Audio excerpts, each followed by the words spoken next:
Good morning, good afternoon and good evening my dear student. जिस भी समय आप इस वीडियो को देख रहे हैं, आप जानते हैं सीबीएसई 10th क्लास ज्योग्राफी का 4th chapter that is agriculture. और प्यारे बच्चों, लास्ट पार्ट में हमने देखा था टाइप्स ऑफ फार्मिंग और उसमें हमने देखा था सब्सिस्टेंस। सब्सिस्टेंस का मतलब जीवन निर्वाह करने के लिए फार्मिंग है ना, सब्सिस्टेंस। और दूसरा हमने देखा था कॉमर्शियल फार्मिंग है ना, व्यापार के लिए जो हम खेती करते हैं उसको हम कॉमर्शियल फार्मिंग बोलते हैं। तो अब इस वाली वीडियो में हम देखेंगे कि जो हमारी सब्सिस्टेंस फार्मिंग थी उसमें हमने पिंस देखा था। इसमें हमने पी फॉर प्रिमिटिव, प्रिमिटिव मतलब प्राचीन, और इंटेंसिव, इंटेंसिव यानी बहुत कम, जो मतलब बहुत ज्यादा प्रेशर, मतलब छोटे छोटे लैंड्स के जो टुकड़े हैं, यानी कि बहुत ज्यादा प्रेशर है लैंड के ऊपर, वहां की हम बात करेंगे। तो सबसे पहले हम, और ये ही चीज जो है स्लैश एंड बर्न, क्योंकि स्लैश एंड बर्न जो है या जो झूमिंग है या जो मतलब काटना और जलाकर, जब जलाकर और काटकर जो हम मतलब खेती करते हैं, तो वो जो है वो एक पुराना मेथड है ना, प्राचीन मेथड है। तो उसको हम बेसिकली देखेंगे। Still in practice in small patches of land है ना, ये आज भी भारत में आपको देखने को मिलेगी, और ये छोटे टुकड़े के ऊपर होती है। ऐसे नहीं कि हजारों मील के उसको जला दिया जाता है, ऐसा कुछ नहीं है। कुछ एक छोटा सा एरिया होता है, उसी को ही इसको मतलब उसके ऊपर ये खेती की जाती है। प्रिमिटिव टूल्स यूज होते हैं, जैसे मैंने आपको बताया था, प्रिमिटिव यानी कि प्राचीन तरीके से ही खेती होती है, जैसे हॉ, डॉ एंड डिगिंग स्टिक्स। और साथ में या तो फैमिली काम कर रही है एक पर्टिकुलर, या एक कम्युनिटी मिलकर, एक पूरा परिवार या एक और 2-3 परिवार मिलकर, या और भी बड़ा एक समाज मिलकर उसको मतलब कर रहा है ना एक साथ, ताकि उसका लेबर जो है वहां पर उसको हायर ना करना पड़े, क्योंकि ये प्राचीन तरीके से खेती की जा रही है। और ये आप देख रहे हो जो हो, डॉ एंड डिगिंग, इसको आप कस्सी की तरह माने, या फिर मतलब ये छोटे छोटे ही टूल हैं जो प्राचीन, जो हमारे घर में भी यूज होते हैं। जब हम पालक या जो साग होता है, जब उसको काटने के लिए वो एक लोहे का होता है, या कस्सी होती है, इस तरीके के ये हैं। तो इसमें आपको हॉ, डॉ एंड डिगिंग स्टिक, ये आपको मतलब बस याद रखना है। Depends on monsoon, natural fertility of soil and suitable environmental conditions. और ये ऐसा नहीं है कि हम कोई टेक्नोलॉजी से, हम जैसे आप लोग देखते हैं कि आजकल हम लोग कई एडवांस तरीके की खेती करते हैं है ना। तो ये मतलब जो सॉइल है उसकी जो फर्टिलिटी है, नेचुरल फर्टिलिटी है, उसी के ऊपर डिपेंड करती है। और कहीं ना कहीं जो इन्वायरमेंटल कंडीशन है, यानी कि अगर मान लो आप कहीं ऐसी जगह पे जहाँ की सॉइल किसी और तरीके की, तो वहां पे वही क्रॉप जो है आप उगा सकते हैं। ऐसा नहीं कि आप कोई भी क्रॉप वहां पे उगा सकते हैं। तो आप क्या देखते हैं, depends upon monsoon, natural fertility of the soil and suitable environment condition. It is, ये क्या है जिसकी हम बात कर रहे हैं, slash and burn agriculture. Clear a patch of land. आप सबको पता है कि प्यारे बच्चों, जब स्लैश एंड बर्न की जाती है तो यानी कि एक जंगल के एरिया को हम देखते हैं, जहां पर पेड़ लगे हुए, उसको पहले जलाकर उसको साफ किया जाता है, फिर उसके ऊपर एग्रीकल्चर की जाती है। Clear a patch of land, produce cereals, cereal या जो भी उनको जो according to the soil fertility है, to sustain their family.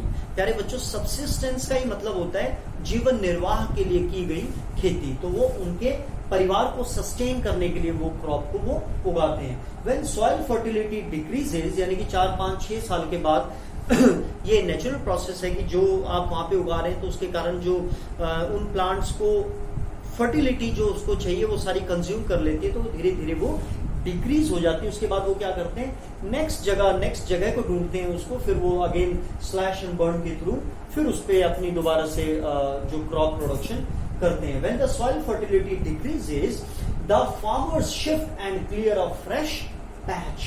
This allows nature to replenish the fertility of the soil. और एक आप देखेंगे ब्यूटी इसमें कि कहीं ना कहीं नेचर जो रिप्लेनिश कर रहा है ना, वो जो सॉइल की फर्टिलिटी है, मतलब जब वो उसको छोड़ के जा रहे हैं तो धीरे धीरे वापस से वो जो है दोबारा से उर्वरक हो जाती है वही जमीन। This allows nature to replenish the fertility of the soil.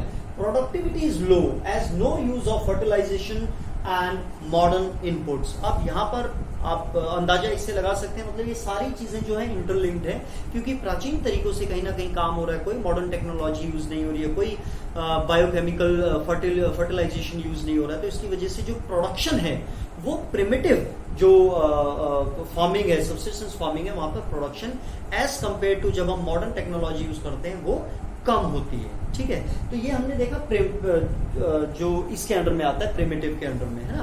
तो यानी कि नेचर के ऊपर डिपेंड होता है, पुरानी चीजों के जो हमारे हथियार हैं उन्हीं से ही खेती के लिए उसी का इस्तेमाल किया जाता है। फैमिली कर रही है या कम्युनिटी कर रही है ताकि लेबर की उसमें जरूरत ना पड़े, कम्युनिटी लेबर, उन्हीं की लेबर उसमें काम कर रही है ना। और जैसे जैसे इसकी फर्टिलिटी कम होती है तो वो उसके बाद उस जगह को छोड़ के नए पैच ऑफ लैंड की तलाश में चल पड़ते हैं। ठीक है, ये तो है पी वाला। अब हम देखेंगे पी में क्या है, एन और एस है ना, स्लैश एंड बर्न। तो स्लैश एंड बर्न को इसमें हमने देखा प्रिमिटिव में प्राचीन तरीके से। अब इसके साथ में आपकी बुक में दिया हुआ है कि अलग अलग देशों में इसको किस नाम से जाना जाता है। ये हम नेक्स्ट वीडियो में देखेंगे क्योंकि ये 1 मार्क के क्वेश्चन में इस बार आएगा ही आएगा, तो इसको हम बेहतर तरीके से लर्न करेंगे। दूसरा जो है that is intensive subsistence farming. Subsistence मतलब अगेन जीवन निर्वाह के लिए और खेती। Practice in area of high population, ये ऐसी जगह पे प्रैक्टिस की जाती है जहां पर बहुत ज्यादा हाई पॉपुलेशन होती है।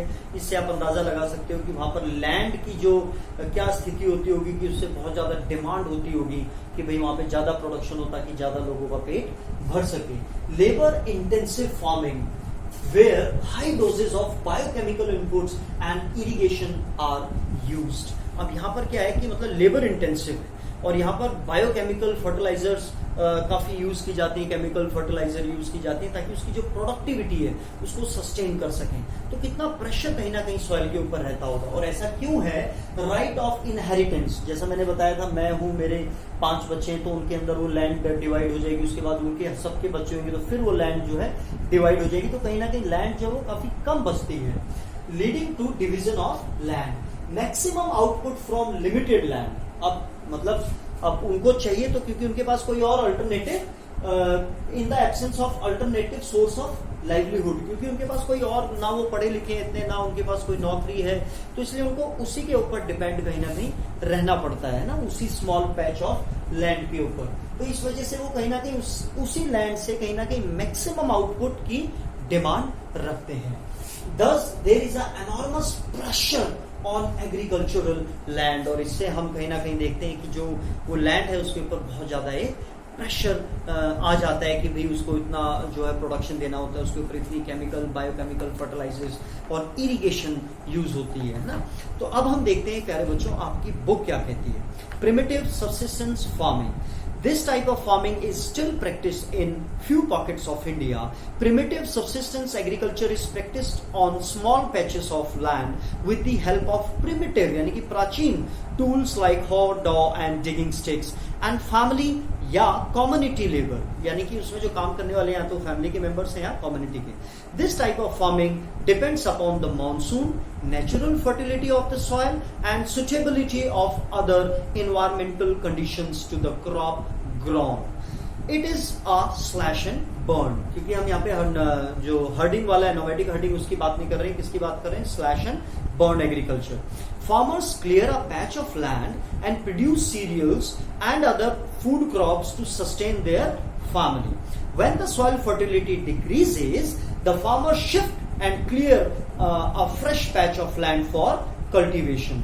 This type of shifting allows nature to replenish the fertility of the soil through natural process. तो अगर आपसे पूछा जाए कि कौन सी ऐसी खेती है जिसमें नेचुरल प्रोसेस के थ्रू उसकी लैंड की फर्टिलिटी आती है या रिप्लेनिश होती है, तो दैट इज प्रिमिटिव, है ना, slash and burn. Land productivity in this type of agriculture is low as the farmer does not use fertilizers or other modern inputs. It is known by different name in different parts of the country. ये वाला part हम next video में करेंगे। अब हम देखते हैं जो आपका दूसरा है, that is intensive subsistence farming. This type of farming is practiced in area of high population pressure on land. It is labor intensive farming where high doses of biochemical inputs and irrigation are used for obtaining higher production. Though the right of inheritance यानी कि inheritance यानी कि मेरी जो संपत्ति है उसके बाद मेरे बच्चों पे जाएगी, तो right of inheritance leading to the division of land among successive generations has rendered land holding size uneconomical. अब कहीं ना कहीं मान लो, अब आप समझ सकते हैं कि वो छोटा से टुकड़े के ऊपर वो जो उसकी प्रोडक्टिविटी है बहुत ही अनइकोनॉमिकली हो जाएगी, यानी कि इतनी ज्यादा उसमें पैदावार नहीं होगी, तो जिसके कारण वो इतनी ज्यादा सक्सेसफुल नहीं होगी पैसा कमाने के लिए। The farmers continue to take maximum output from the limited land in the absence of alternative source of livelihood. Thus, there is enormous pressure on agriculture land. इसकी वजह से जो है एक enormous pressure होता है उस agriculture land के ऊपर. ये हम देखते हैं, रिंझा है यहाँ पर, इसकी स्टोरी को हम देखते हैं क्या कह रही है, कितनी इनोसेंट एक गुड़िया है.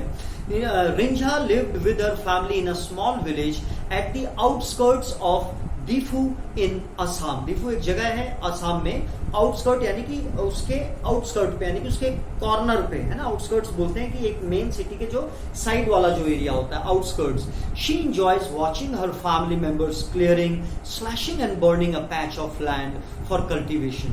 She often helps them in irrigation the fields with water running through a bamboo canal from the nearby spring. आपको पता है जो हमारी नॉर्थ ईस्टर्न साइड है वहां पर बैम्बू का बहुत ज्यादा इस्तेमाल किया जाता है इरिगेशन के लिए, है ना. तो उसकी वो उसके थ्रू जो स्प्रिंग, जो नेचुरल स्प्रिंग्स आपको उत्तराखंड हिमाचल में काफी देखने को मिलेंगे और ईस्टर्न साइड में भी आपको काफी देखने को मिलेंगे. तो जो नेचुरल जो स्प्रिंग आ रहे हैं उसमें बैम्बू लगा देते हैं और ताकि उसकी इरिगेशन हो सके, पानी पहुंचाया जा सके.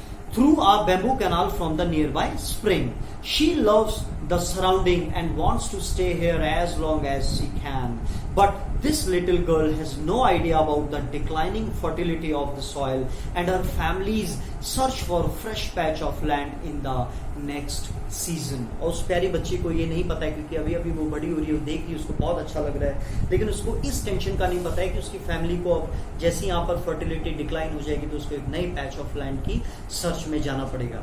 तो जो आपकी नेक्स्ट वीडियो है प्यारे बच्चों, उसको हम छोटी छोटी बनाएंगे. एक में हम पूरी वर्ल्ड में देखेंगे कि किस तरीके से, भले ही वो 3 या 4 मिनट की बने, क्योंकि वो हमें याद करनी जरूरी है और उसको एक गाने के तहत हम याद करेंगे और फिर हम देखेंगे इंडिया में इसको किस किस नाम से जाना जाता है. तो this is for your click. God bless you all. Love you all.